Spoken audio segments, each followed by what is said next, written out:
This right here is the hottest place on planet Earth.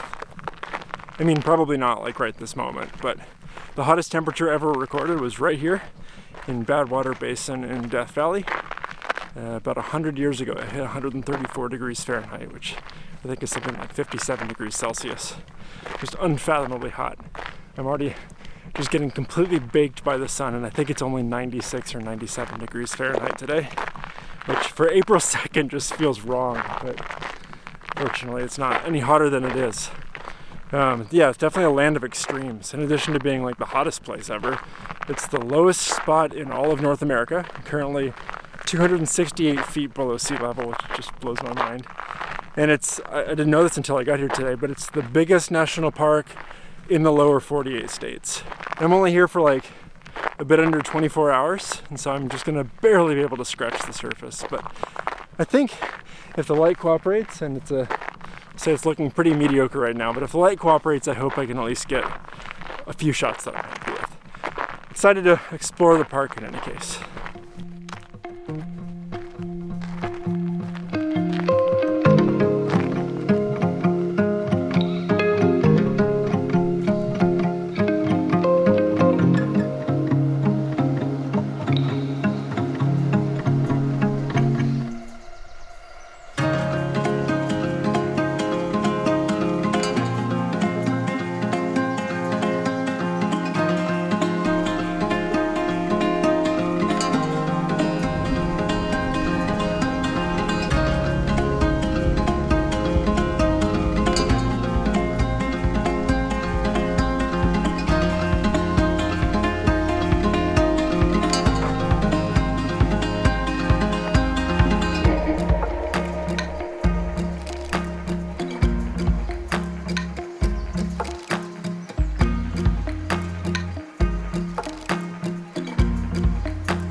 Cool off all the way to 92 now, and it actually feels remarkably better. So I ended up calling an audible and deciding not to go back to Badwater Basin for sunset for a bunch of reasons. One, it's really hot down there, and two, there's just not going to be any clouds in the sky, so basically no sunset to speak of, and I didn't find any compositions that I thought would work well without nice light. So decided a bit on a whim at the last minute to come over to the Mesquite Flat Sand Dunes, which I've never been here before, so it's a bit of a risk coming kind of right before sunset. I mean, the risk is that I don't get a picture, it's not a big deal, but I brought the 100 to 400 lens. I'm just gonna kind of climb up here to a nice vantage point and find a place to pick out some nice abstract geometric details in the distance. So yeah, it feels a lot better now. I rehydrated, air conditioned, revitalized. Back out here, let's see what we can find.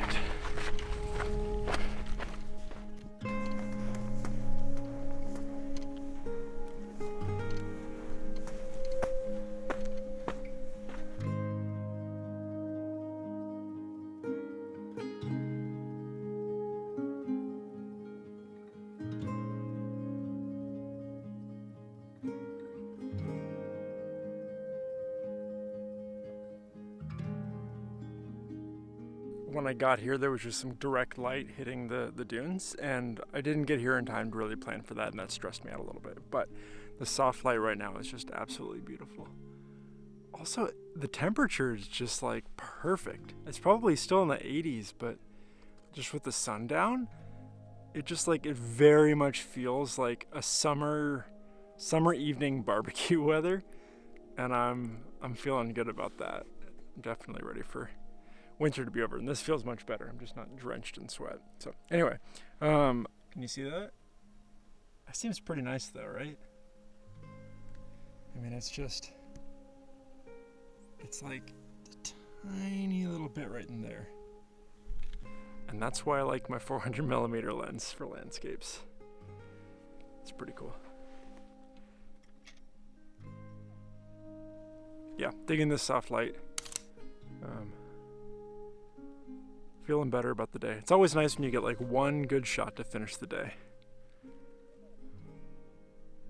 I've still got a couple more shoots left before leaving. I think stars are feeling promising. There's no clouds. It's pretty clear air. And the moon doesn't rise until like 11 something. So I think I'll be able to get some star trails or just some stars out here. But honestly, as long as there's this twilight evening light, I think I'm just gonna hang here for a bit and keep wandering. Cause got nowhere else to be.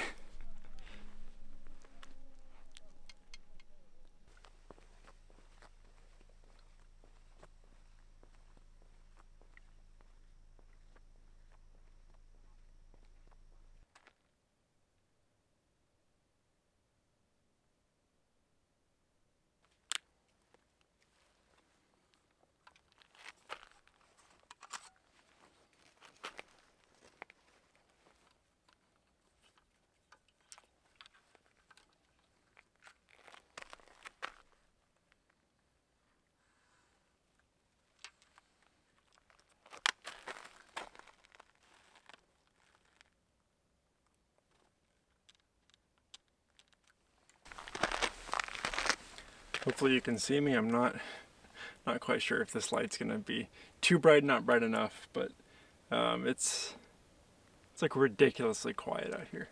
I think I'm the only one out here, but there might be other people. But I haven't seen any other lights in a while, so I think it's just me, which is a bit creepy. But maybe it'd be creepier if there's like one other person like right there. Jesus.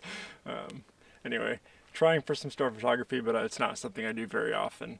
And I'm struggling a bit to find a composition in the dark.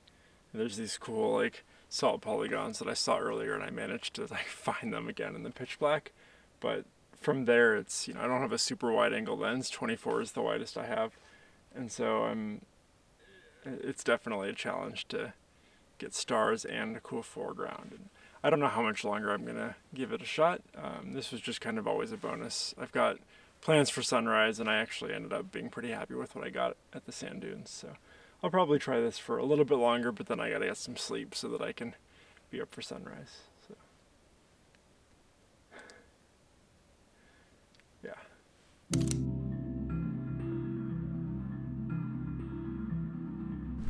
Morning, guys. It's quite a bit colder here than it was yesterday, which is kind of nice. It's like 60 degrees.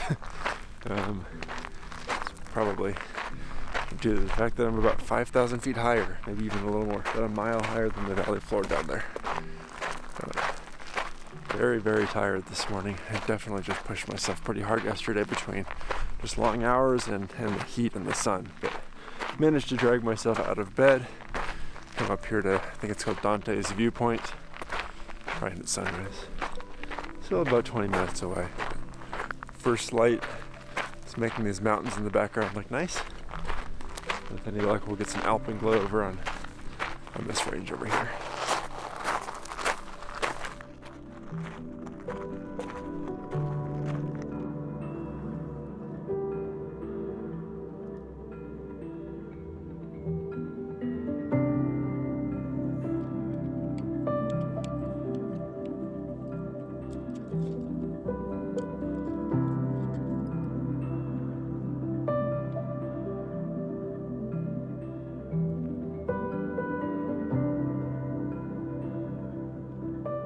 I think I'm going to take some pictures this direction, kind of out of Death Valley maybe. It might still be in the park since it's so big, but there's just a bunch of mountain ridges over here. Probably get out the 100 to 400 in a sec, but got a few shots on the long end of the 24 to 105. And perfectly still up here this morning. It's really nice. So yeah, I'll do a couple shots this way and then head over there. Guess I'll probably wrap this up by saying I think I got a couple shots that I'm moderately happy with. Maybe even a couple from the dunes that I think will be pretty good. But I feel like Death Valley is the kind of place that you really need to come to like time and time again and spend some real dedicated time here to get a collection of images that you're happy with. And I kind of knew that going in. I think it's true for most places, but I think Death Valley is especially that way. So if you're not familiar with Ben Horn's channel on YouTube, he does large format film photography, which really slows you down. But he's come here for years and years and years. He's probably got, I don't know, dozens of videos from Death Valley at this point. So if you want to see someone actually be really good at this and take the time that this place deserves, then I highly recommend checking out Ben Horn's channel. He's also got stuff from Zion and a little bit from Redwoods National Park too, if you want to check that out and get a taste of what I'm going to be seeing in a few weeks. Next up is the Alabama Hills area. I'm going to head there later today, kind of in the eastern Sierras if you're not familiar with that, further into California. But that will be in the next video. I'll see you there. Bye.